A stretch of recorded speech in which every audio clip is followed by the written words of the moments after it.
Hi, good morning and welcome to our meditation. Today is the 24th and I'm still reading in Proverbs chapter 16 verse 24. Gracious words are a honeycomb, sweet to the soul and healing to the bones. And then we continue reading Proverbs in Proverbs chapter 23, where Solomon is giving advice to his son.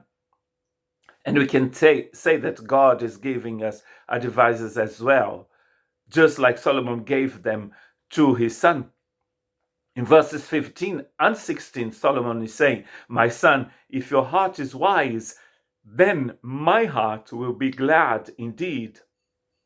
My inmost being will rejoice when your lips speak what is right." And that's what God is saying to us today. His heart is full of joy when he sees that his children are speaking in righteousness. His people are speaking like him. Because there is blessing and curse coming out of our mouths. And James is going to tell us that that's not good at all. Listen to what he's saying in chapter 3, verses 2 to 12. And James is going to talk about the blessings and the curses coming out of our mouths.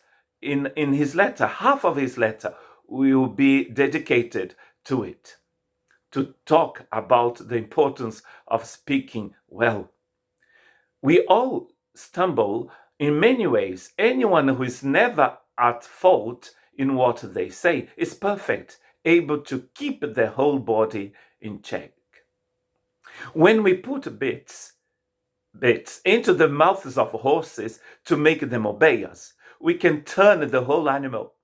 Or take ships as an example. Although they are so large and are driven by strong winds, they are steered by a small rudder wherever the pilot wants to go. Likewise, the tongue is a small part of the body, but it makes great boasts. Consider what a great forest is set on fire by a small spark. We see it here in the south, especially in the southeast of France, how in the summer a little spark will burn a whole forest.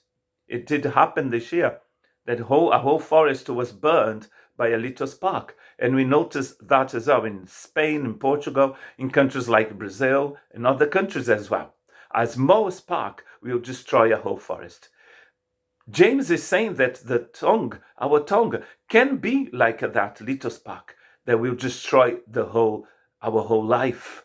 That's what he's saying. In verse 6, the tongue also is a fire, a world of evil among the parts of the body. It corrupts the whole body, sets the whole course of one's life on fire, and it is itself set on fire by hell. It can destroy the way people speak. It can destroy their tongue, can destroy the whole course of their lives. Isn't that sad? That's why God is telling us today to speak like him, to be filled of his grace and love so we'll be able to speak like him, to be filled with God's righteousness so we can speak like him. All kinds of animals, birds, reptiles, and sea creatures are being tamed and have been tamed by mankind. But no human being can tame the tongue. It is a restless evil full of deadly poison. With the tongue, we praise our God and Father, and with it, we curse human beings who were made in the image of God. Out of the same mouth come praise and cursing. My brothers and sisters, this should not be. Can both fresh water and salt water flow from the same spring?